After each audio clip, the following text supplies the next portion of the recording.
Thank you to Len Hauser and Brooke Taylor. They found this. They get all the credit. They played it on their morning show this morning, but I'd like to re-air it again because it's good. Many of us know Paul Harvey as the great storyteller of American radio for decades. Really, in some ways, the conscience of America. What a great communicator. Came on the radio and told us about the rest of the story, right? Well, back in 1965, he aired something called If I Were the Devil. Now, that sounds harsh, but I'm going to air it for you. 1965, that's the year I was born, so that was 46 years ago. 46 years ago.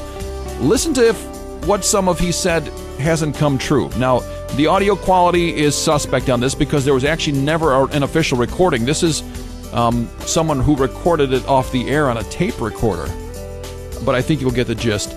This is Paul Harvey from 1965. If I were the devil, if I were the devil, if I were the prince of darkness, I'd want to engulf the whole world in darkness, and I'd have a third of its real estate and 4/5 of its population, but I wouldn't be happy until I had seized the ripest apple on the tree, thee. So I'd set about, however necessary, to take over the United States. I'd subvert the churches first. I'd begin with a campaign of whispers. With the wisdom of a serpent, I would whisper to you as I whispered to Eve, do as you please. To the young, I would whisper that the Bible is a myth. I would convince them that man created God instead of the other way around. I would confide that what's bad is good and what's good is square. And the old I would teach to pray after me, Our Father, which art in Washington.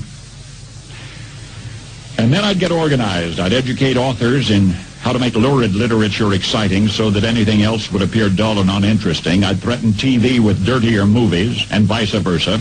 If I were the devil, I'd soon have families at war with themselves, churches at war with themselves, and nations at war with themselves, until each in its turn was consumed.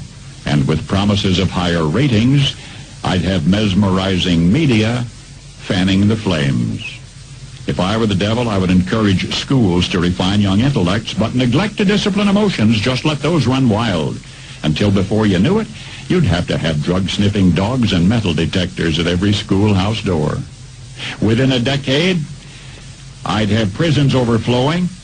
Soon I could evict God from the courthouse, then from the schoolhouse, and then from the houses of Congress. And in his own churches, I would substitute psychology for religion and deify science. I would lure priests and pastors into misusing church money. If I were the devil, I'd make the symbol of Easter an egg and the symbol of Christmas a bottle. If I were the devil, I'd take from those who have and give to those who wanted until I had killed the incentive of the ambitious. And what'll you bet? I couldn't get whole states to promote gambling as the way to get rich.